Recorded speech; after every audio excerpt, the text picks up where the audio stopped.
Good evening students. तो आज हम लोग एक नया चैप्टर शुरू करने जा रहे हैं। उसका नाम है करेंट इलेक्ट्रिसिटी। इससे जस्ट पहले हमने क्या कंप्लीट किया था? इलेक्ट्रोस्टैट्स। करेंट इलेक्ट्रिसिटी रिलेटिवली एक छोटा चैप्टर है एज कंपेयर टू इलेक्ट्रोस्टैटिक्स। हाँ, लेकिन इसमें भी समझने को कुछ कुछ नई बातें मिलेंगी आपको। आप इसलिए ध्यान से लेक्चर सुनिएगा। Number of lectures of course current electricity में कम होगा क्योंकि इसका कंटेंट कम है एज कंपेयर टू इलेक्ट्रोस्टैटिक्स। ठीक है, तो हेडिंग देते हैं।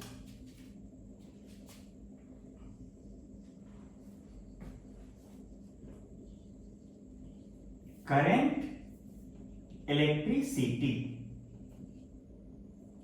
तो क्वेश्चन ये उठता है कि करंट का डेफिनेशन क्या है, इलेक्ट्रिक करंट का डेफिनेशन क्या है। तो सिंपल शब्दों में समझिए कि डेफिनेशन जो है सबसे पहले लिख दिया जाए, the rate of flow of charge. क्या? Rate of flow of charge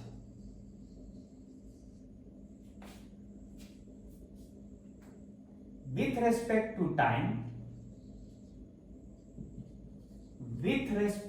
time, the rate of flow of charge with respect to time through a given cross section S, through a given cross section S is called current or electric current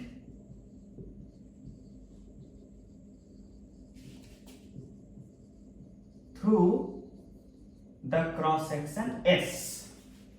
ये है definition किसका? Electric current का। क्या कहा जा रहा है कि the rate of flow of charge with respect to time, मतलब पर यूनिट टाइम कितना चार्ज फ्लो कर रहा है, किसके through? Through a given cross section S. एक क्रॉस सेक्शनल एरिया एस है मान लीजिए, उसके थ्रू कितना charge per unit time cross कर रहा है, उसी को कहेंगे इलेक्ट्रिक करंट। किसके through electric current? Through that cross sectional area S. मतलब ऐसे मान लीजिए कि एक क्रॉस सेक्शनल एरिया ये है, ठीक है, इसको थोड़ा सा ऐसे दिखाते हैं। ये रहा क्रॉस सेक्शनल एरिया, एक एरिया हुआ। सिंपल शब्दों में देखिए ना कि एरिया हुआ, और लेटर से इस एरिया के थ्रू इस तरह से चार्ज पार्टिकल्स क्रॉस कर रहा है। इस एरिया को चार्ज पार्टिकल्स क्रॉस कर रहा है। तो हम ये भी कह सकते हैं कि बीम ऑफ चार्ज पार्टिकल्स है जो इस एरिया एस के थ्रू क्रॉस ओवर कर रहा है, ठीक है, यानी मूव कर रहा है। तो अगर कोई एग्जामिनर पूछे कि इस एरिया या फिर क्रॉस सेक्शनल एरिया एस के थ्रू कितना इलेक्ट्रिक करंट है, तो न्यूमेरिकली कैसे डिफाइन करें? ठीक है, मैंने क्या बोला कि बीम ऑफ चार्ज पार्टिकल्स है जो इस given cross sectional area S को क्रॉस कर रहा है, और मुझे मन है कि इस एरिया एस के थ्रू इलेक्ट्रिक करंट को कैसे न्यूमेरिकली डिफाइन करें। तो सिंपल सी बात है, कहेंगे कि लेटर से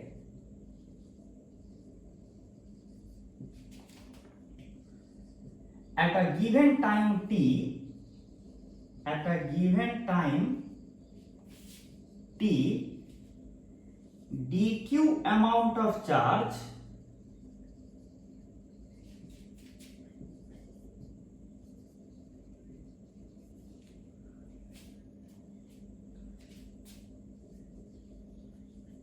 crosses the area or cross sectional area S in time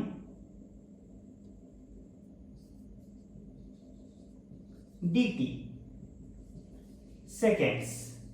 मतलब हमने क्या किया कि मुझे मन कर रहा है कि किसी एक पर्टिकुलर टाइम मोमेंट t पे इस एरिया के थ्रू इलेक्ट्रिक करंट बताएं। तो क्या करेंगे, उस टाइम मोमेंट पे dt सेकेंड्स के लिए ऑब्जर्व करेंगे कि कितना चार्ज क्रॉस किया है एरिया को। तो पता चला dq चार्ज क्रॉस किया है। तो बाय डेफिनेशन इलेक्ट्रिक करंट जिसका सिंबल I है electric current through the given surface S will be equal to dq by dt. Rate of flow of charge with respect to time through surface S. मतलब per unit time कितना charge cross कर रहा है इस area S को. ठीक है. हो सकता है कि समय समय पे इस क्वांटिटी का वैल्यू dq by dt का वैल्यू वेरी करे. इसीलिए हमको कायदे से क्या बोलना चाहिए कि dq by dt जो है ये इलेक्ट्रिक करंट का वैल्यू देगा. किस समय का electric current? At time t. तो जिस भी मोमेंट पे आपको electric current through area S चाहिए उस समय का dq by dt निकालिए इस गिवन सरफेस S के द्वारा. वही electric current through the given surface S माना जाएगा. ठीक है. एकदम बेसिक डेफिनेशन हुआ करंट का. ठीक है. अच्छा, यूनिट क्या होगा? साफ साफ दिख रहा है कि आप देखिए करंट जो है वो क्या है dq by dt. ऊपर में क्या हुआ? dq क्या है? चार्ज है. उसका यूनिट क्या होता है? कूलम्ब. तो यूनिट वाइज देखिएगा तो कूलम्ब पर सेकेंड. ठीक है. कूलम्ब पर सेकेंड. इसी को लोग एम्पियर, कूलम्ब पर सेकेंड के बदले एम्पियर यूनिट यूज करते हैं. किसके लिए? इलेक्ट्रिक करंट के लिए. एक एम्पियर. एक एम्पियर का मतलब एक कूलम्ब पर सेकेंड सरफेस S के थ्रू गुजर रहा है या पास कर रहा है. ठीक है. कूलम्ब पर सेकेंड या फिर एम्पियर, उसी को एम्पियर कहेंगे. ठीक है. तो ये हो गया एक basic introduction to the idea of electric current.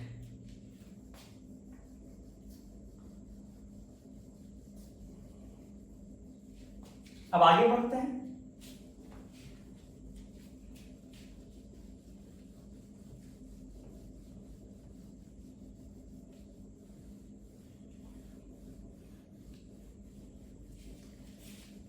अब डिफरेंट सिनेरियोज आपके सामने रखते हैं, डिफरेंट केसेस रख रहे हैं, सिचुएशंस रख रहे हैं, और उस केस में हमको करंट का न्यूमेरिकली मेजरमेंट का वैल्यू कैसे देना चाहिए, मतलब करंट का जो न्यूमेरिकल वैल्यू है कैसे लिखना चाहिए, बेसिकली हम ये बताने जा रहे हैं. ठीक है.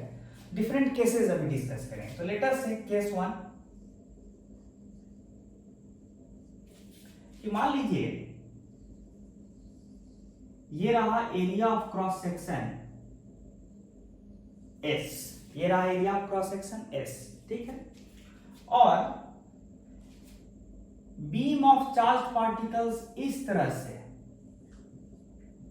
एरिया S को क्रॉस कर रहा है, एरिया S के थ्रू फ्लो कर रहा है. बीम ऑफ चार्ज पार्टिकल्स इस तरह से एरिया को क्रॉस कर रहा है. ठीक है.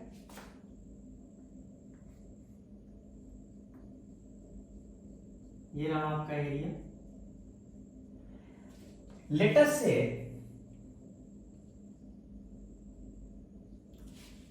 से चार्ज पार्टिकल्स का वेलोसिटी जो है उसका मैग्नीट्यूड v है, पहला चीज. और वेलोसिटी का जो डायरेक्शन है, चार्ज पार्टिकल्स का जो वेलोसिटी का डायरेक्शन है वो एरिया ऑफ क्रॉस सेक्शन का जो नॉर्मल है, नॉर्मल उसके अलोंग है. Velocity vector of the charge particles is normal to the area of cross section S. ये पहला केस, सिंपल केस दे रहे हैं, ऐसा सिचुएशन है. ठीक है. दूसरी बात कि number of charge particles per unit volume, जो इस एरिया के आसपास जो चार्ज पार्टिकल्स का जो डेंसिटी है उसके बारे में कमेंट है कि उसका वैल्यू है कैपिटल N. हमने क्या बोला कि कैपिटल N रिप्रेजेंट क्या कर रहा है? Number of charged particles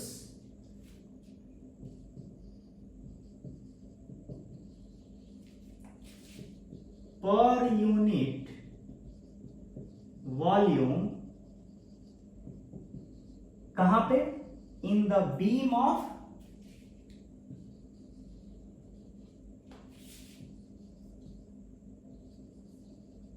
charge particles. ये जो चार्ज पार्टिकल्स का जो बीम है जो एरिया को क्रॉस कर रहा है, ठीक है, तो उसमें बहुत सारे चार्ज पार्टिकल्स होंगे। तो हमने क्या बोला कि कैपिटल एन क्या रिप्रेजेंट कर रहा है कि number of charge particles per unit volume कितने हैं इस बीम में। किस बीम में? बीम ऑफ चार्ज पार्टिकल्स में, ठीक है, वो दिखा है। एंड लेट अस से कि जो चार्ज पार्टिकल्स है, होगा ना बहुत सारा चार्ज पार्टिकल्स इस तरह से, चार्ज पार्टिकल्स, तो लेट अस से जो चार्ज पार्टिकल्स है, हर चार्ज पार्टिकल का चार्ज, हर एक चार्ज पार्टिकल का चार्ज लेट अस से स्मॉल q है, ठीक है, और ये पॉजिटिव है, पॉजिटिव चार्ज। क्योंकि कायदे से इलेक्ट्रिक करंट का डायरेक्शन, ये कन्वेंशन है, स्टैंडर्ड है कि इलेक्ट्रिक करंट का डायरेक्शन किसी भी क्रॉस सेक्शन S के थ्रू जो इलेक्ट्रिक करंट है उसका डायरेक्शन कौन सा माना जाता है? जिस डायरेक्शन के लॉन्ग पॉजिटिव चार्ज फ्लो करता है, ठीक है। तो अगर पॉजिटिव चार्ज है बीम में और ऐसे जा रहा है तो इलेक्ट्रिक करंट का डायरेक्शन क्या माना जाएगा? फॉरवर्ड हॉरिजॉन्टल डायरेक्शन में, आगे की ओर। अगर यहाँ पे प्लस चार्जेस नहीं होता और निगेटिव चार्जेस होता और इस तरह से क्रॉस कर रहा होता तो कन्वेंशन ये है कि करंट का डायरेक्शन टुवर्ड्स राइट न मान के टुवर्ड्स लेफ्ट मानेंगे, ये सब भी याद रखिएगा। तो ये कन्वेंशन हम यहाँ लिखिए दे कि कन्वेंशन क्या है कि डायरेक्शन ऑफ करंट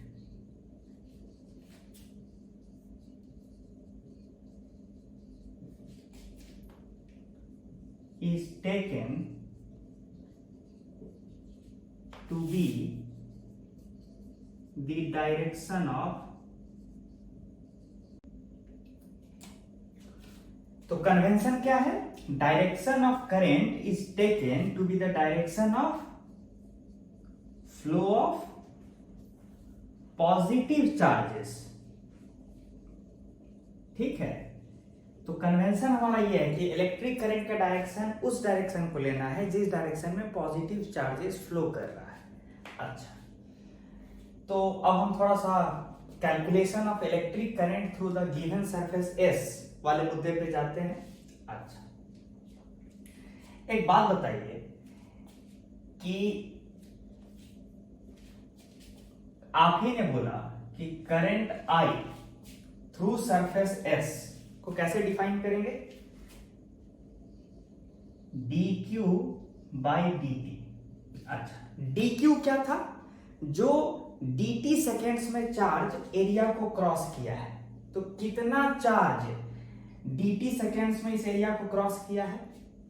तो कॉमन सेंस है, आप अगर घड़ी के साथ dt सेकेंड्स के लिए, छोटे से डेल्टा t सेकेंड्स के लिए अगर आप ऑब्जर्व कीजिएगा तो कितने, तो चार्ज पार्टिकल जो है आगे कितना बढ़ चुका होगा। जो भी चार्ज पार्टिकल जस्ट एंटर करने को होगा इस सरफेस को, वो सारे चार्ज पार्टिकल्स कितना आगे बढ़ चुके होंगे, आप ध्यान दीजिए। तो v dt speed of charge particles into time taken, तो v dt डिस्टेंस कवर कर चुके होंगे वो सारे चार्ज पार्टिकल जो जस्ट सरफेस को एंटर करने वाले थे, ठीक है। तो कॉमन सेंस से देखिए कि कितने चार्ज पार्टिकल्स इस वॉल्यूम में होंगे। कॉमन सेंस, ये जो शेडेड वॉल्यूम हुआ उसमें कितने नंबर ऑफ चार्ज पार्टिकल्स होंगे। तो हमको पता था कैपिटल N जो था number of charge particles per unit volume है इस बीम में, इस बीम ऑफ चार्ज पार्टिकल्स में। तो अब बताइए कि dt सेकेंड्स में ये शेडेड वॉल्यूम में जितना भी चार्ज पार्टिकल होगा वो dt सेकेंड में ही ना एंटर किया है एरिया को। तो अब देखिए, तो number of charge particles, number of charged particles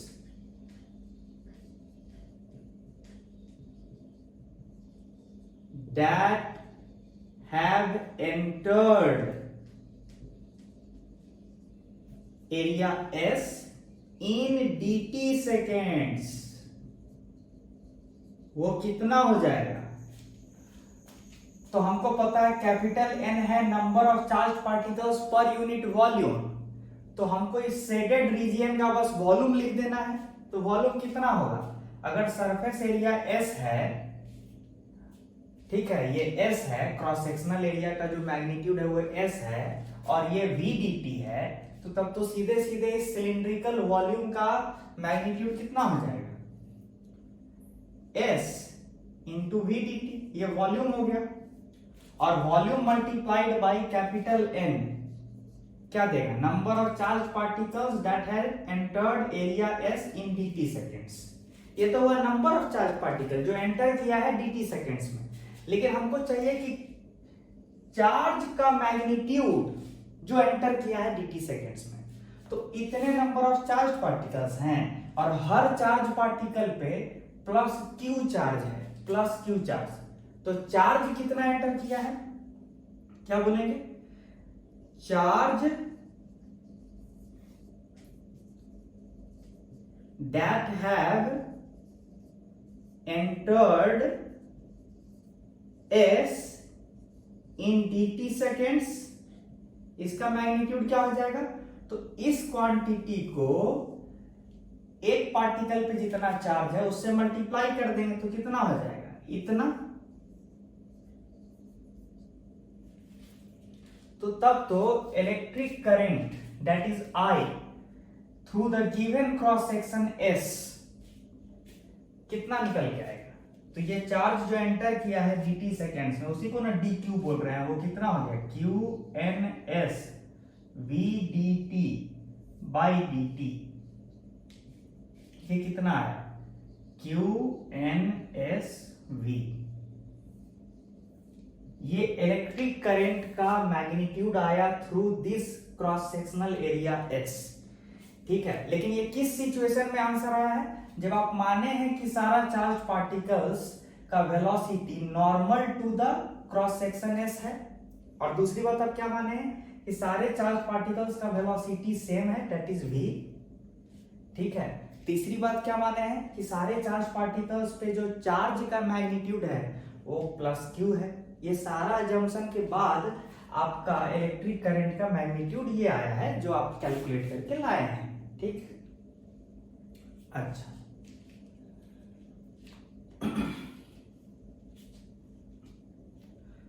तो आगे बढ़ा जाए, ये हो गया इलेक्ट्रिक करंट। अच्छा, एक और बात बताइए, अगर ये प्लस क्यू नहीं रहा होता, माइनस क्यू रहा होता, तब करंट का डायरेक्शन आगे की ओर नहीं लेके पीछे की ओर मानते, क्योंकि कन्वेंशन याद रखिएगा, हमेशा ये कन्वेंशन याद रखिएगा, ठीक है। अच्छा, अब दूसरा सिचुएशन पे आते हैं, केस 2।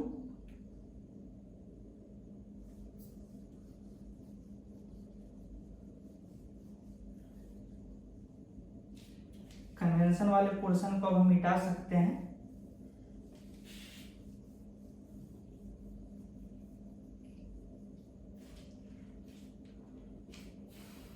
ये चीज याद रखिएगा कि कैपिटल एन क्या रिप्रेजेंट कर रहा है,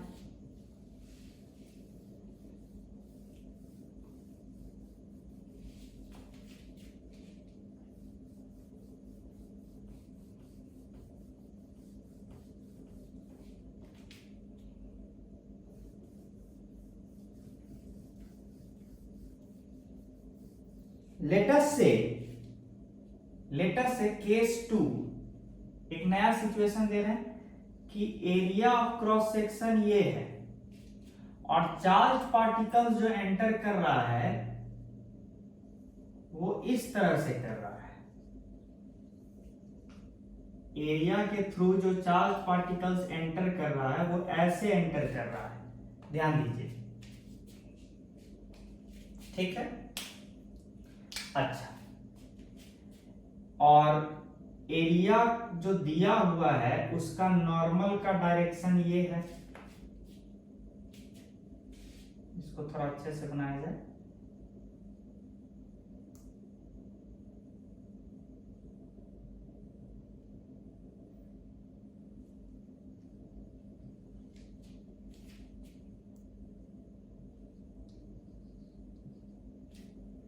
ये एरिया के ऊपर जो नॉर्मल बनाया है वो ये रहा।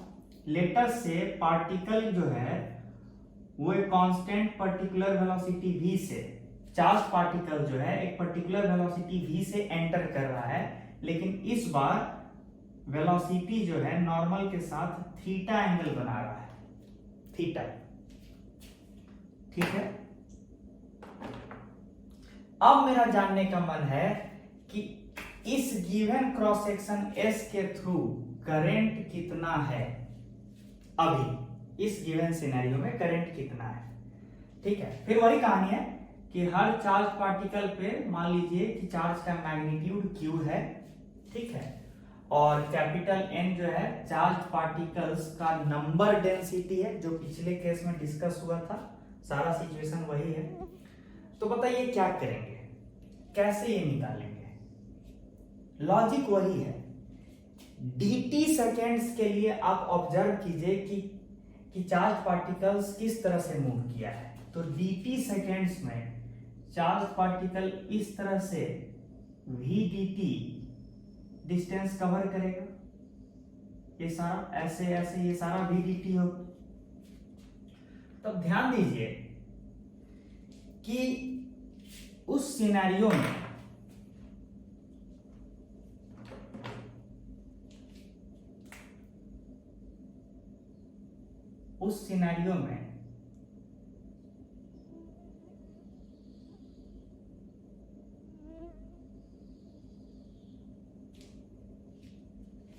यहां पे एक इमेजिनरी सा एरिया बनाइए जो इसी के पैरेलल हो।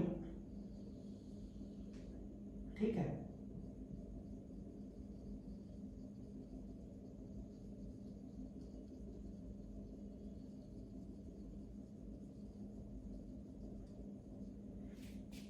ठीक है, ये एरिया ऑफ क्रॉस सेक्शन, ये एरिया ऑफ क्रॉस सेक्शन, इसको भी उसी टाइप से बना दीजिए ताकि फील हो कि दोनों एक ही सेंस में हो।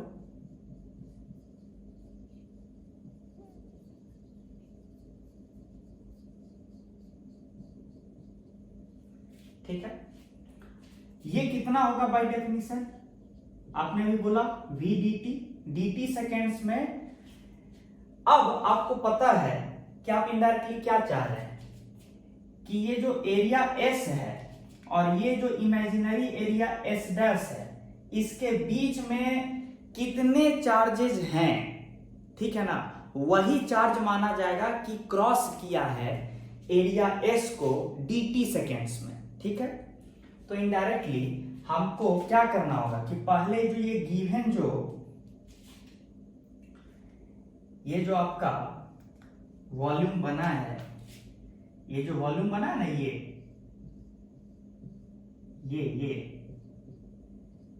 ये वॉल्यूम चाहिए हमको। ये वॉल्यूम अगर मिल गया, आप ही बताइए, अगर वॉल्यूम मिल गया तो ये वॉल्यूम जो भी वॉल्यूम है, इसको मान लीजिए कैपिटल V वॉल्यूम गुने कैपिटल N क्या देगा? नंबर ऑफ चार्ज पार्टिकल्स जो क्रॉस किया है एरिया S को, कितने देर में? dt सेकेंड्स में। ठीक है, तो ये वॉल्यूम, ग्रीन शेडेड वॉल्यूम गुने कैपिटल N मल्टीप्लाइड बाय एक एक चार्ज पार्टिकल पे जो चार्ज का मैग्नीट्यूड है, तो ये क्या दे देगा? dq चार्ज का मैग्नीट्यूड। dq कौन सा dq है? कि टोटल dt सेकेंड्स में कितना चार्ज क्रॉस किया है। ठीक है, आप ये कह सकते हैं कि सर हमको कंफ्यूजन से बचने के लिए ये dq है, ये q है, ये सेम टाइप का लग रहा है, तो कंफ्यूजन से बचने के लिए आप क्या कर सकते हैं? आप मान लीजिए कि ये जो है q ना होके q नॉट मान सकते हैं, q नॉट, ताकि कोई कंफ्यूजन ना हो उस dq और इधर वाले q नॉट में। तो ये dq क्या हुआ कि dt सेकेंड्स में कितना चार्ज एरिया S को क्रॉस किया है। ठीक है, तो अब मेरा काम क्या क्या है? वॉल्यूम भी निकालना है, सबसे पहले मेरा काम है। ठीक है ना, कैपिटल N तो दिया हुआ है, Q नॉट दिया हुआ है, एक एक चार्ज पार्टिकल पे चार्ज का मैग्नीट्यूड। जैसे ये पूरा निकल जाएगा तो करंट क्या हो जाएगा? dq by dt। तो ध्यान दीजिए, सबसे पहला काम मेरा कि ये वॉल्यूम भी निकालना। तो कैसे निकालेंगे? ये वाला एरिया को ध्यान से देखिए, कुछ ऐसा, ये वाला जो रीजियन है ये कुछ ऐसा नहीं है, ध्यान दीजिएगा। इसको हॉरिजॉन्टल बनाइए, ये पूरा जो वॉल्यूम है, ग्रीन शेडेड वॉल्यूम है, उसको ऐसे हॉरिजॉन्टल बनाइए, तब आपको ऐसा दिखाई देगा।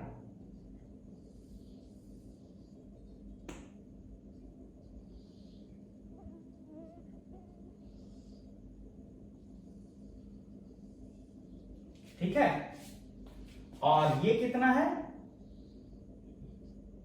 We D T. अच्छा, और ये कितना है, या ये कितना है, एरिया एस। हमको चाहिए क्या, ये जो पूरा ये जो वॉल्यूम है, ये जो पूरा वॉल्यूम है, ये यही वॉल्यूम चाहिए था ना। तो कैसे निकालेंगे, बेस एरिया एस, वॉल्यूम कैसे निकालेंगे, base area S multiplied by क्या करेंगे बताइए,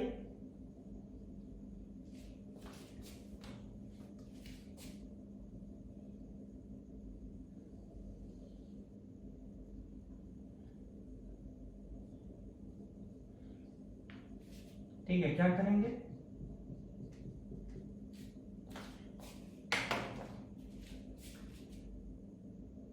ऑल्टीट्यूड चाहिए, बेस एरिया पे ऑल्टीट्यूड बनाना है, यानी ये बनाइए या यहां से ये बनाइए, तो आपको ये ऑल्टीट्यूड चाहिए, क्योंकि वॉल्यूम बराबर बेस एरिया इंटू हाइट होगा। ठीक है, जिस वॉल्यूम का आप खोज रहे हैं, तो ये हाइट होगा कितना, तो ध्यान दीजिए, आपको यहां से दिख जाएगा, यहां ध्यान दीजिए, ये वाला जो एरो है, ये वाला, और ये वाला जो नॉर्मल है, दोनों के बीच का एंगल कितना है, ये एंगल कितना है, थीटा है। तो यही वाला चीज ना ये है,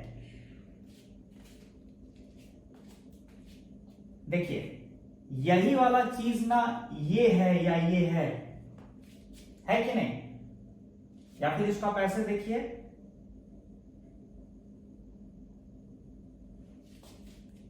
यहां पे नॉर्मल बनाइए, बाकी चीजें भूलिए, और यहां पे नॉर्मल बनाइए, यहां पे नॉर्मल बनाइएगा, तो ये रहा नॉर्मल, रहा कि नहीं, और ये एंगल कितना दिया हुआ था, थीटा। तो भैया ये वी डी टी है ये, तो ये कितना हो जाएगा, वी डी टी का कॉस थीटा। तो समझिए ये वी डी टी है, तो ये कितना है, थीटा, ये कितना है, थीटा। इससे और इससे कंपेयर कीजिए, तो ये हाइट कितना होगा, हाइट का वैल्यू कितना होगा, वी डी टी का कितना होगा हाइट, कॉस थीटा। यानी जिस वॉल्यूम को आप खोज रहे हैं वो होगा velocity v, small v into D T. यानी जिस वॉल्यूम को आप खोज रहे हैं, रेड शेडेड वॉल्यूम बोलिए या ग्रीन शेडेड वॉल्यूम बोलिए, वो कितना हो जाएगा, base area s into V D T का कॉस थीटा। क्योंकि यहां से साफ दिख रहा है कि स्मॉल h बराबर क्या होगा, वी डी टी का कॉस थीटा। तो निकालिए कितना हो जाएगा, S V cos theta D T. अब मेरा वक्त आ गया है करंट का मैग्नीट्यूड लिखने का। तो वॉल्यूम निकाल लिए आप, number of charge particles per unit volume beam में कितना वो पता है, एक एक चार्ज पार्टिकल पे चार्ज कितना है पता है, तो ये हो गया डी क्यू। तब रखिए डी क्यू का वैल्यू, वॉल्यूम के बदले ये capital S V cos theta, ये वॉल्यूम के बदले हुआ, इंटू कैपिटल एन इंटू एक चार्ज पार्टिकल पे चार्ज का मैग्नीट्यूड, और साथ में यहां dt है, तो dt लिखिए। ठीक है, डिवाइडेड बाय क्या करेंगे, dq by dt, dq by dt, तो dt dt कैंसल आउट, कितना आया, N S Q not V cos theta आया कि नहीं? कितना आया? इसको आप ऐसे भी लिख सकते हैं N Q not velocity V S cos theta. ये current through the given surface S हुआ, देख रहे हैं? तो अगर टेढ़ा भी अगर चार्ज पार्टिकल से एंटर कर रहा होता तो आप आराम से ये आप चीज निकाल सकते थे। अच्छा, इसको अगर आप चाहिएगा ना तो इस तरह से भी लिख सकते हैं, capital N Q not velocity vector और एरिया का नॉर्मल वेक्टर। एरिया का नॉर्मल वेक्टर और वेलोसिटी वेक्टर के बीच है एंगल थीटा। देखिए यहां पे क्या आया है, वी एस कॉस थीटा। तो क्यों ना हम इसको इस फॉर्मेट में लिख दें, velocity dot area S vector, जहां पे एस वेक्टर का जो डायरेक्शन होगा वो नॉर्मल के लंब होगा। ये चीज लिखा जा सकता है, आप ध्यान दीजिए। ये करंट हो गया through this cross section S, cross section S. अच्छा, अब जो आप इतना बेसिक से गए हैं इस सिचुएशन में करंट निकालने के लिए, तो उसको आप आराम से दूसरी मेथड से भी कर सकते थे। देखिए कैसे, देखिए कैसे।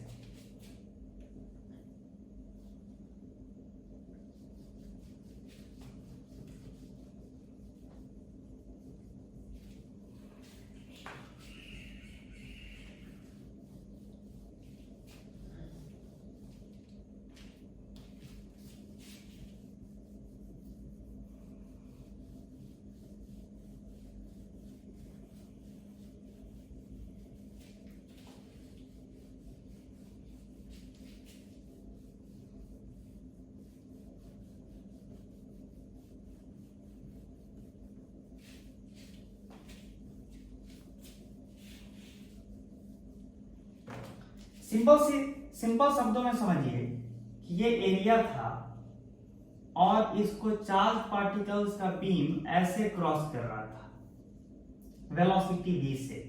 एरिया s है और हमको इस एरिया के थ्रू करंट निकालना था, ठीक है? एक बात बताइए, ये जो वेलोसिटी v है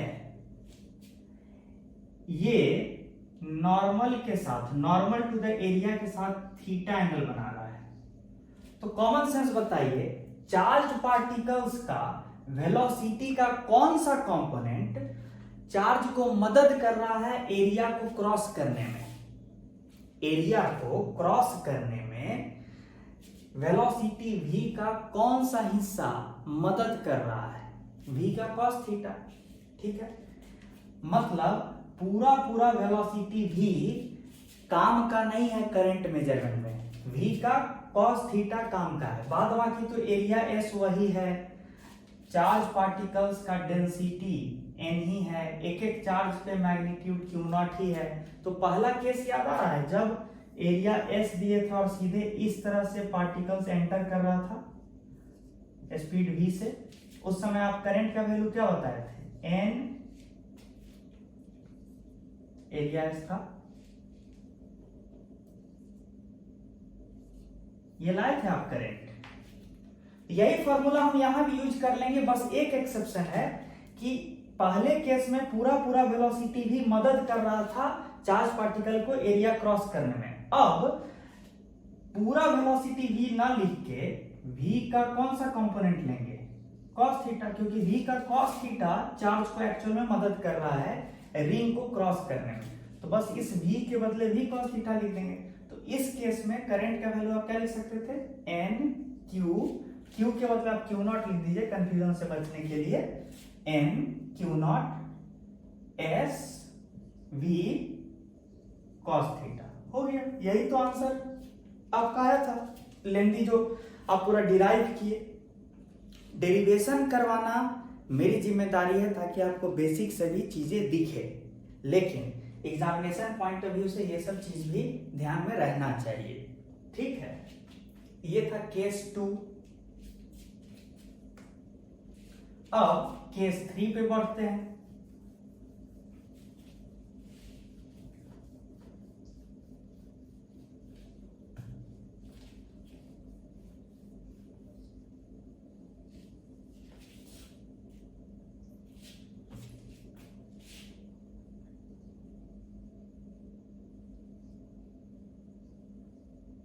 कभी कभी क्या होगा कि मान लीजिए कि आपका एरिया इतना बड़ा एरिया है,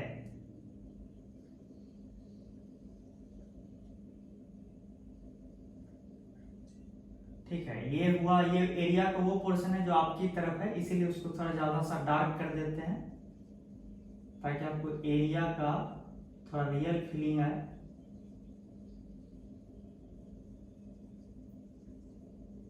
ऐसे समझ लीजिए ना कि जिस एरिया या क्रॉस सेक्शन का हम चर्चा कर रहे हैं ना, उसके बदले आप रिंग भी एज्यूम कर सकते हैं कि एक रिंग के थ्रू कितना particles per unit time cross कर रहा है, इस तरह से देख सकते हैं। एक रिंग के थ्रू भी तो एक एरिया एनक्लोज हो ही रहा है। केस 3 थोड़ा जनरल है, ठीक है। जनरल क्या है सो देखिए भाई, ये हो सकता है ना कि एकदम रैंडम तरीके से चार्ज पार्टिकल्स एंटर कर रहा है ना, और इस सिचुएशन में हमको current through cross section S बताना है। तो डील करने का मैकेनिज्म क्या होना चाहिए? तो मैकेनिज्म सिंपल है, इस पूरे एरिया S को हम छोटे छोटे टुकड़े में बांट देंगे। जैसे मान लीजिए कि हम एक टुकड़ा ले लिए ऊपर वाला, ये ठीक है, छोटा सा टुकड़ा लिए, इस टुकड़े को हम बोल दिए ds। किसका टुकड़ा लिए? पूरा लार्जर जो क्रॉस सेक्शनल एरिया S था उसका एक छोटा सा टुकड़ा लिए ds, ठीक है। मान लीजिए जो छोटा सा एरिया लिया है ds, उसके अगल बगल चार्ज पार्टिकल्स का जो डेंसिटी है, नंबर ऑफ चार्ज पार्टिकल्स का डेंसिटी, उसको बोल दीजिए स्मॉल ni। मतलब ये एक ith एलिमेंट है एरिया का, एरिया एलिमेंट है, ith एरिया एलिमेंट नाम दे दिए, और इसके थ्रू मान लीजिए इस एरिया के थ्रू या फिर इस एरिया के आसपास number of charge particles per unit volume ni है। तो तब तो, और मान लीजिए कि इस एरिया के आसपास जो चार्ज पार्टिकल्स का वेलोसिटी है वो vi है। तो याद कीजिए हम लोग करंट को, current through small area ds क्या लिख सकते हैं? करंट यानी स्मॉल करंट लिखिए di थ्रू, किसके थ्रू? ds। कितना हो जाएगा याद कीजिए। तो हम क्या डिराइव किए थे उस समय बेसिक से? कैसे डिराइव किए थे? बेसिक एकदम जनरलाइज क्या किए थे, याद आ रहा है? ये जनरल डेफिनेशन ले आए थे करंट का, इस तरह से लिख सकते हैं। तो क्या करेंगे, छोटा सा करंट थ्रू छोटा एरिया ds को हम क्या लिख देंगे, एकदम ये जनरल रिजल्ट हो गया था किस समय, जब हम मान लिए थे कि पूरा एरिया के थ्रू चार्ज पार्टिकल्स का वेलोसिटी सेम ही है। अब हम मान लिए एकदम और जनरल केस, ये सब वेरिएबल, तब क्या करेंगे, पहले छोटे टुकड़ा ds के थ्रू करंट लिख रहे हैं, तो क्या लिखेंगे इस कैपिटल N के बदले ni, number of charge particles per unit volume at the location around ds। इस q के बदले क्या लिखेंगे, q मतलब q0 था, एक एक चार्ज पार्टिकल्स पे कितना चार्ज है, तो इसको बोल दीजिए, मान लीजिए ith एरिया के आसपास जो चार्ज पार्टिकल्स है उसके ऊपर चार्ज का मैग्नीट्यूड qi है, वेलोसिटी यहां आसपास vi है, डॉट s वेक्टर के बदले क्या लिखेंगे, ds वेक्टर, ठीक है। ये तो हो गया छोटा सा करंट थ्रू छोटा एरिया ds। ऐसे ऐसे सारे करंट्स को हम जोड़ दें पूरे इस सरफेस एरिया S पे, तो हमको टोटल करंट थ्रू S मिलेगा। तो टोटल करंट थ्रू पूरा S क्या हो जाएगा, summation of ni qi vi dot ds vector पर i को आप i बराबर 1 से लेके n तक, मान लीजिए कि हम n एलिमेंट्स में इस एरिया को डिवाइड कर दिए थे, तो ये हो गया समेशन वाले स्टाइल में अगर आप चाहिएगा तो इंटीग्रेशन वाले स्टाइल में भी लिख सकते हैं कि टोटल करंट, जिसको आप आई बोल सकते हैं, तो आप आई बराबर क्या लिख सकते हैं, summation of N I Q I V I dot D S, और ये समेशन पूरे सरफेस एस पे करना है, इसलिए ऐसे लिख देंगे, we have to do this integration over complete surface S, इस पूरे सरफेस एस पे ये वाला हरकत करना है, तो हमको पूरा सरफेस एस के थ्रू, पूरा सरफेस एस के थ्रू क्या मिल जाएगा, करंट। तो एकदम जनरल डेफिनेशन हो गया कि कैसे करंट निकालना चाहिए, एकदम जनरल सिचुएशन में, है क्या। तो ये आपका हुआ current through a given surface और क्रॉस सेक्शनल सरफेस एस। ठीक है, आगे बढ़ते हैं।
अब देखिए,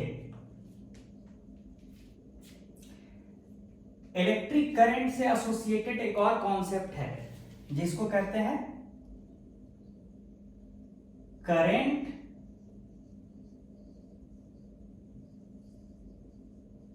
डेंसिटी। इसको सिंबल जे से रिप्रेजेंट करते हैं और इसको वेक्टर की तरह डिफाइन किया गया है। Current density is symbolically represented by letter J और उसके ऊपर वेक्टर, करंट डेंसिटी को वेक्टर की तरह डिफाइन किया गया है। तो करंट डेंसिटी है क्या, इसको एकदम बेसिक से समझते हैं। ठीक है, तो लेटर से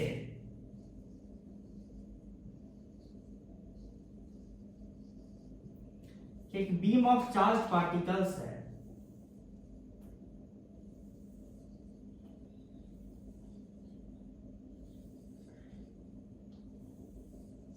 एक बीम ऑफ चार्ज पार्टिकल्स है,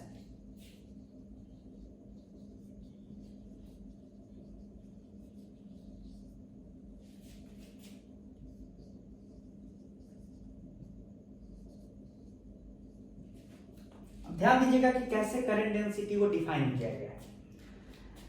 तो एक पर्टिकुलर छोटा सा एरिया लेते हैं, एक पर्टिकुलर लोकेशन पे, लेटर से यहीं पे, let us take an area ds which is perpendicular to the velocity of charged particles at a particular location within the beam। तो हम क्या बोले, let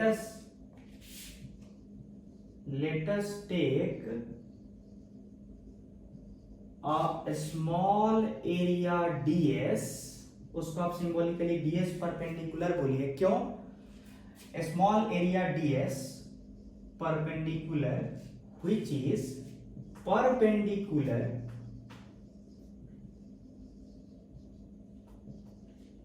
to the velocity of charged particles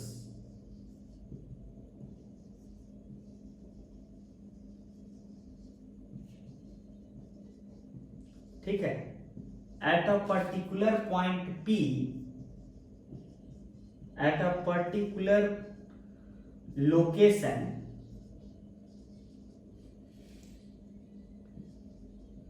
within the beam।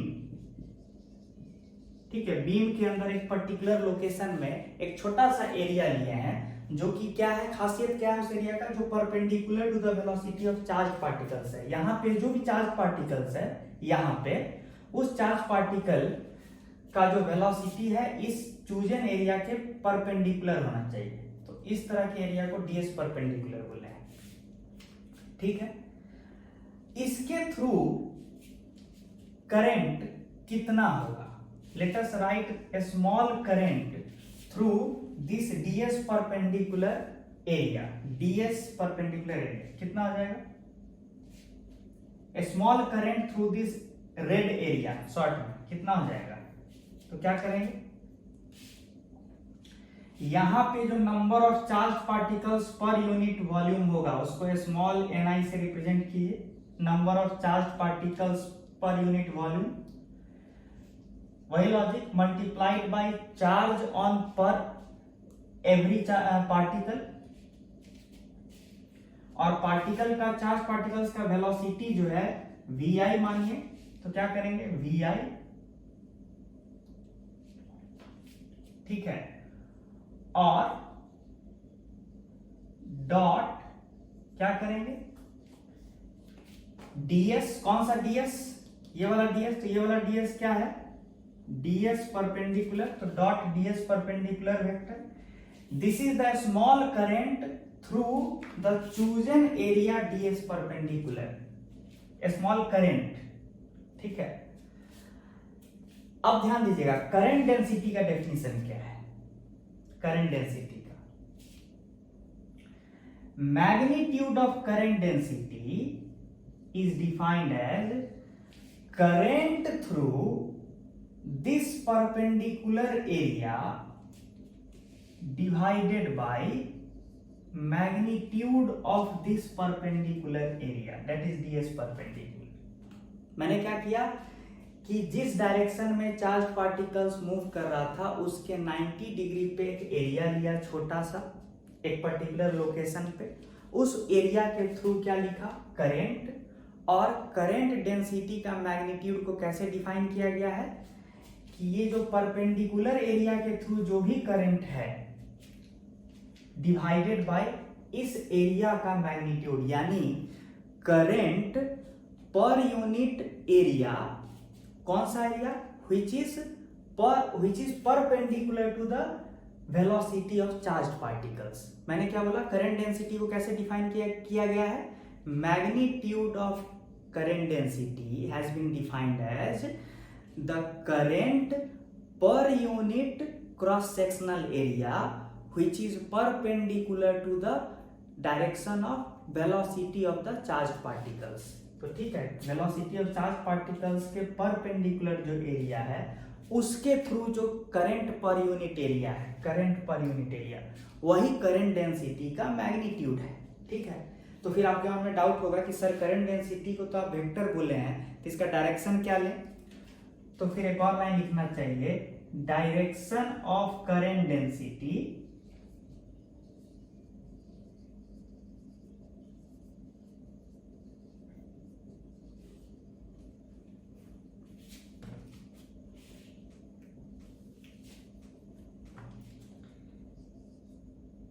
At a given location, और यहां पे वो location ये है, at a given location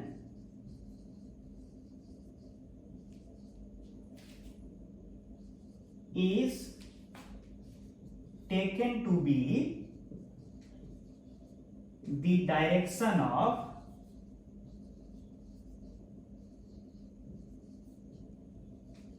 motion of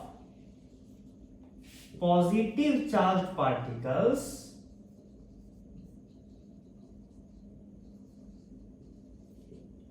at the given location। तो गिवन लोकेशन के आसपास पॉजिटिव चार्ज पार्टिकल्स का डायरेक्शन ऑफ मोशन जो है वही डायरेक्शन को ले लिया जाएगा करंट डेंसिटी वेक्टर का डायरेक्शन, और मैग्नीट्यूड क्या होगा, मैग्नीट्यूड होगा current per unit cross sectional area, कौन सा cross sectional area, which is perpendicular to the velocity of charge particles at that location. वो इस लोकेशन का चार्ज इस लोकेशन का करंट डेंसिटी ये डिफाइन किया गया है। सिमिलरली हमको जिस भी लोकेशन का मन करेगा, मान लीजिए हमको यहां पे मन किया, तो यहां पे एक छोटा सा ds एरिया लेंगे जो कि क्या होना चाहिए, यहां के वेलोसिटी के परपेंडिकुलर एरिया होना चाहिए। और फिर इस लोकेशन पे हमको क्या करना चाहिए, इस लोकेशन का करंट डेंसिटी का मैग्नीट्यूड क्या होगा, यहां का छोटा करंट डिवाइडेड बाय ये एरिया ds परपेंडिकुलर, ये क्या कहलाएगा, इस लोकेशन का करंट डेंसिटी। तो हो सकता है बीम ऑफ चार्ज पार्टिकल्स के अंदर अलग अलग लोकेशन पे करंट डेंसिटी का जो है मैग्नीट्यूड अलग अलग आएगा depending upon the location within the beam of charge particles. The value of current density varies from location to location. ठीक है,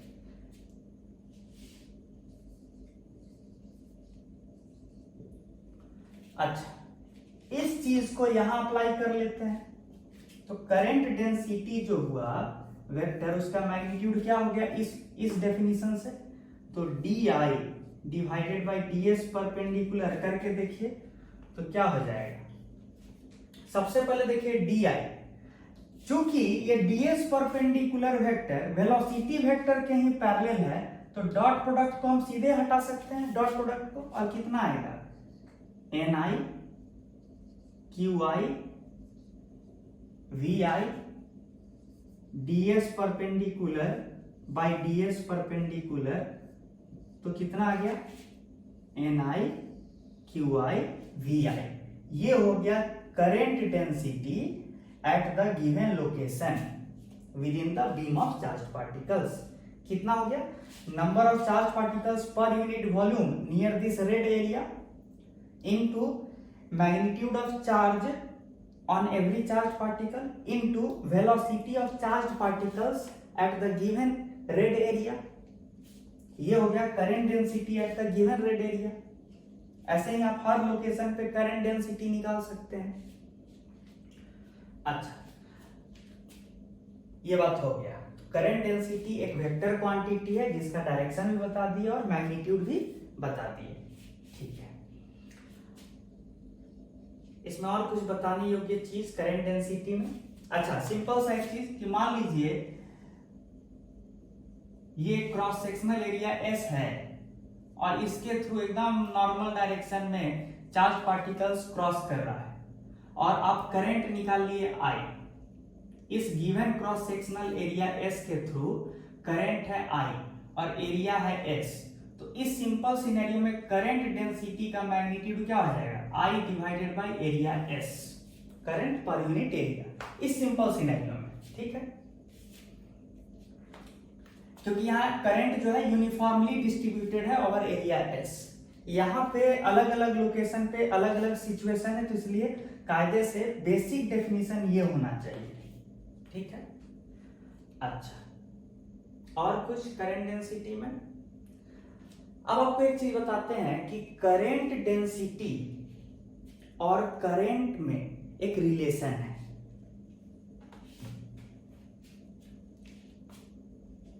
करंट डेंसिटी में करंट डेंसिटी वेक्टर जो है और करंट में एक रिलेशन है, वो देखिएगा क्या है।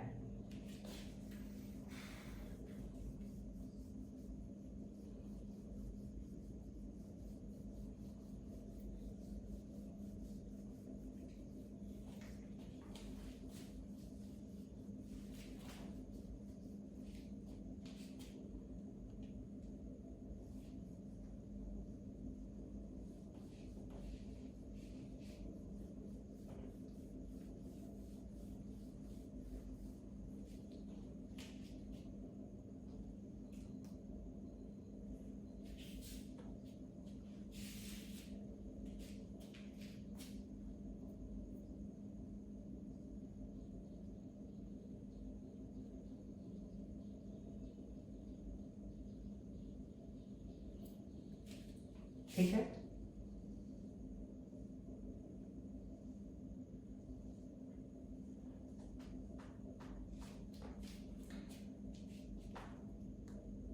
ये कौन सा एरिया था, ds परपेंडिकुलर। जहां पे आप ds परपेंडिकुलर लिए हैं, मान लीजिए वहीं पे एरिया हम लेते टेढ़ा सा एरिया ds, टेढ़ा सा एरिया ds, और ds जो है उसका नॉर्मल जो होता, ds का जो नॉर्मल होता वो मान लीजिए वेलोसिटी के साथ कुछ एंगल बना रहा है, ठीक है। और ये बस थोड़ा सा पीछे हट के इसलिए दिखा दिए हैं ताकि ये रेड और ब्लैक वाला एरिया ओवरलैप ना करे, गंदा ना दिखे। लेकिन मैं कह रहा हूं कि जहां पे ds परपेंडिकुलर आपने लिया है, मैंने ऑलमोस्ट वहीं पे क्या लिया है, ऑलमोस्ट क्या समझिए, आप समझिए वहीं पे मैंने एक एरिया ds लिया है, लेकिन वो टिल्टेड है, मतलब एरिया ds का नॉर्मल थोड़ा अलग डायरेक्शन में है as compare to velocity of charge particles at this location. तो हमको ds एरिया के थ्रू अगर करंट चाहिए, करंट ऑफ कोर्स छोटा होगा क्योंकि एरिया ही छोटा है, तो small current di through ds, तो बाय डेफिनेशन क्या होगा, हम तो जानते थे यहां पे number of charge particles per unit volume ni है, एक एक चार्ज पार्टिकल पे चार्ज का मैग्नीट्यूड qi है, और वेलोसिटी वेक्टर vi है, डॉट याद कीजिए हमको किस एरिया के थ्रू चाहिए, इस एरिया के थ्रू चाहिए ds, तो डॉट क्या कर देंगे ds वेक्टर, जिस एरिया के थ्रू करंट चाहिए उसको यहां वेक्टर फॉर्म में लिखेंगे। याद कीजिए ये एक्सप्रेशन बहुत पहले डिराइव कर चुके हैं आज ही के लेक्चर में।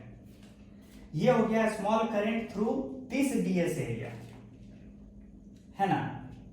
अच्छा अब बताइए कि अगर आप इस चीज को गौर से देखिएगा तो क्या आया है, करंट डेंसिटी इसी लोकेशन पे, जिस लोकेशन पे आप ये ds एरिया लिए उसी लोकेशन पे करंट डेंसिटी जो आया था वो कितना आया था, याद आ रहा है, ये आया था कि नहीं मैग्नीट्यूड वाइज। अच्छा डायरेक्शन कौन सा डायरेक्शन लिया जाता है करंट डेंसिटी का, जिधर खुद पॉजिटिव चार्ज के वेलोसिटी का डायरेक्शन होता है, तो तब तो इस डायरेक्शन का यूनिट वेक्टर क्या होगा, अगर हमको वेक्टर फॉर्म में करंट डेंसिटी लिखना है तो तब तो वेलोसिटी के लॉन्ग का जो यूनिट वेक्टर है उसको क्या लिख सकते हैं vi कैप। तो फिर शॉर्ट में बोलिए ना current density vector at the red zone क्या हो जाएगा ni qi speed of charge particle into unit vector, तो ये तो वेलोसिटी वेक्टर बन गया। तो शॉर्ट में कहिए कि आप करंट डेंसिटी वेक्टर किसी भी लोकेशन पे आराम से इस तरह से लिख सकते हैं, तो आप वेक्टर फॉर्म में करंट डेंसिटी वेक्टर लिखना सीख गए। अच्छा उसको इससे कंपेयर कीजिए तो ये क्या है, ये तो करंट डेंसिटी वेक्टर ही ना है at the location of area ds, ये करंट डेंसिटी वेक्टर है at the location of area ds। यानी आपने बहुत इंपॉर्टेंट रिजल्ट लाया है कि the current di through a area ds can be written in terms of current density vector at the same location of ds, जहां पे ds है उसी लोकेशन का current density vector dot ds vector, जिस area के through current चाहिए उसको vector form में लिखिए और उस लोकेशन पे जो करंट डेंसिटी वेक्टर है उसको लिखिए और दोनों का डॉट प्रोडक्ट जो आएगा यही current through the given area ds है। तो ये बहुत इंपॉर्टेंट है, किसी भी एरिया के थ्रू करंट आप लिख सकते हैं थ्रू दिस रिलेशन, ठीक है। इससे फायदा क्या हुआ ये बताइए कि अगर हमको मन करता कि इतने बड़े एरिया के थ्रू, अगर हमको मन करता कि इतने बड़े एरिया के थ्रू कितना करंट है, टोटल कितना करंट है, इस एरिया को S बोल देते, तो तब हमको क्या करना होता, टोटल करंट I हमको चाहिए इस पूरे S के थ्रू, तो इस चीज को जोड़ना पड़ता है इस पूरे सरफेस पे, इंटीग्रेट करना पड़ता पूरे सरफेस पे किस क्वांटिटी को, j.ds अलग अलग लोकेशन पे जो j.ds आता है इस पूरे सरफेस पे उसको जोड़ना पड़ता। तो ये total current through surface S देता जो हम आपको दिखाए हैं। तो देख रहे हैं ना करंट डेंसिटी वेक्टर जो है बड़ा काम का चीज है, इसलिए ये डिफाइन किया गया है इस तरह से, ठीक है।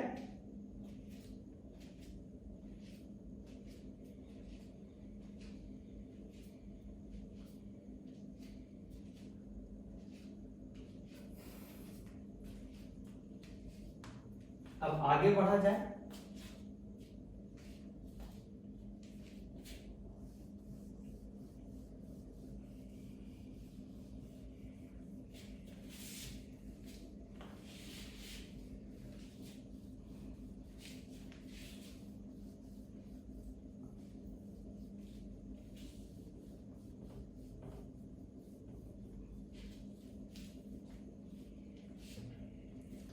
अच्छा, मान लीजिए कि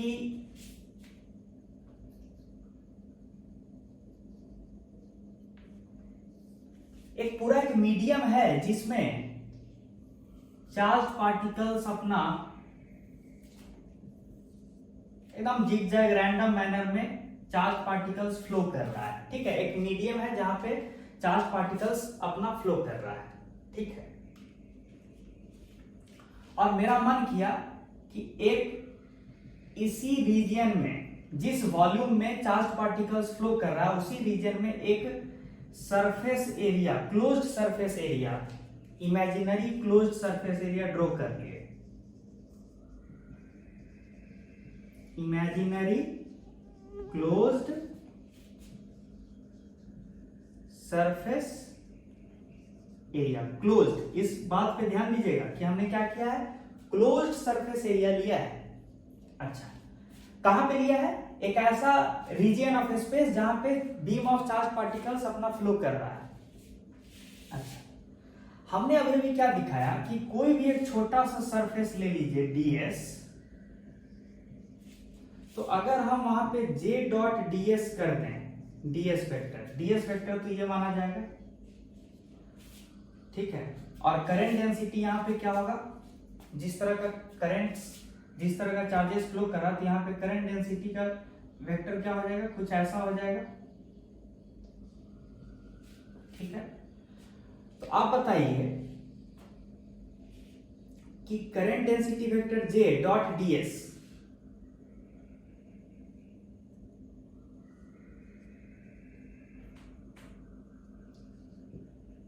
ये हुआ, ये ds हुआ। Current density vector dot ds vector will give me छोटा सा current through this area ds। ध्यान दीजिएगा, तो एक चीज आप ध्यान दीजिएगा कि कहीं कहीं एंगल जो करंट डेंसिटी वेक्टर और एरिया के नॉर्मल के बीच का एंगल है वो एक्यूट है। और यहां पे देखिए, जैसे यहां आप ध्यान दीजिए, यहां पे अगर आप ds लीजिएगा तो ds का नॉर्मल ऐसे बनेगा, आउटवर्ड नॉर्मल, जबकि करंट डेंसिटी का वेक्टर ऐसे बनेगा, तो यहां ऑब्ट्यूज है। तो ये तो क्लियर है ना कि कुछ सरफेस एरिया के लोकेशन पे j डॉट ds का जो मैग्नीट्यूड आएगा पॉजिटिव आएगा, और उस पॉजिटिव का फिजिकल मतलब क्या होगा कि उस सरफेस के बाहर की ओर जा रहा है करंट, और जहां जहां ऑब्ट्यूज आएगा वहां पे एक्चुअल मतलब क्या है कि करंट जो है सरफेस के अंदर एंटर कर रहा है। जहां जहां ऑब्ट्यूज एंगल बन रहा है नॉर्मल और करंट डेंसिटी वेक्टर के बीच, वहां पे क्या हो रहा है कि सरफेस के अंदर एंटर कर रहा है, क्लोज सरफेस के अंदर एंटर कर रहा है चार्जेस, और यहाँ पे पॉजिटिव है, इसका मतलब क्लोज सरफेस के बाहर एग्जिट कर रहा है चार्जेस। तो इस तरह का छोटा छोटा करंट को अगर हम जोड़ते चले जाएं तो total current, net current through this closed surface मिलेगा। क्लोज्ड सरफेस के लिए ये राउंड सिंबल लगा दीजिए, तो नेट करंट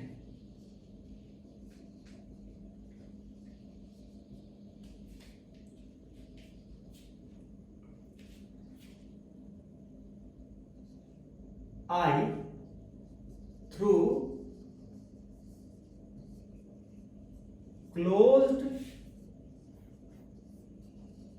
सरफेस S मिल जाएगा। अगर इसको जोड़ते चलेंगे, इसका फिजिकल सिग्निफिकेंस क्या है, नेट करंट का मतलब फिजिकल सिग्निफिकेंस। मान लीजिए ये क्वांटिटी 0 आया, इसका मतलब क्या होगा कि जितना charge per unit time enter कर रहा है उतना ही चार्ज पर यूनिट टाइम कहीं ना कहीं से एग्जिट कर रहा है, अगर ये क्वांटिटी 0 आ रहा है।